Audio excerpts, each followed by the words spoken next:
আসসালামু আলাইকুম বন্ধুগণ। আজকে গেছিলাম জেদ্দা আল বাওয়াদি বাঙালি মার্কেটে। এক কথায় এটাকে বাঙালি মার্কেট বলা হয় আল বাওয়াদিতে।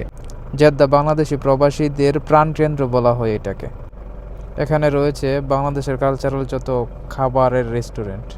প্রথমে ভাবছিলাম যে সবজি এখান থেকে নিয়ে নেব, কিন্তু কোনো একটা সমস্যার কারণে সবজি মার্কেটে প্রথমে যাওয়া হয় নাই।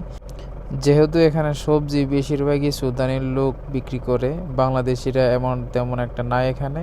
রাস্তার উপরে যারা সবজি বিক্রি করে এটা একটা আইনত অপরাধ সৌদি আরবের জন্য। তাই আমি ওইখানে দাঁড়াইয়া কোনো সবজি নিলামও না, ভিডিও করলাম না, যেহেতু আমি এটা সোশ্যাল মিডিয়াতে দেব। ওপর থেকে একটা ভিডিও নিয়ে নিলাম আপনাদেরকে দেখানোর জন্য। তো সবজি না নিয়েই প্রথমে চিন্তা ভাবনা করলাম, যেহেতু বাসা থেকে এমনিতে আইসা পড়লাম, কোনো খাওয়া দাওয়া করি নাই। তার জন্য জেদ্দা আল বাওয়াদিতে নতুন একটা রেস্টুরেন্ট খুলছে যার নাম হচ্ছে হান্ডি ডাইন। টিকটকে, ফেসবুকে অনেক জায়গার মধ্যে দেখলাম এটার প্রচারণা চলতেছে। ভাবলাম যে এখানে যাই, দেখি পরিবেশটা কেমন। তো দূর থেকে নজর আসতেছিল হান্ডি ডাইনের এই রেস্টুরেন্টটা। প্রায় অনেকটা ডেকোরেশন খুব ভালোভাবে করছে। তাই দেরি না করে প্রথমে ঢুকে পড়ছি।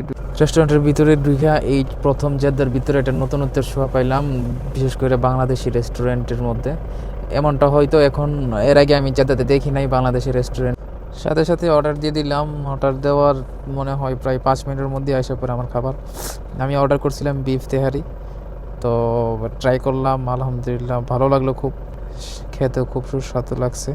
যেহেতু আমি ডিউটিতে আছি তাই আমি বেশি লেট করলাম না, খাওয়া দাওয়া দ্রুততম গতিতে শেষ করে চলে গেলাম। কিছু সবজি নেওয়ার দরকার ছিল।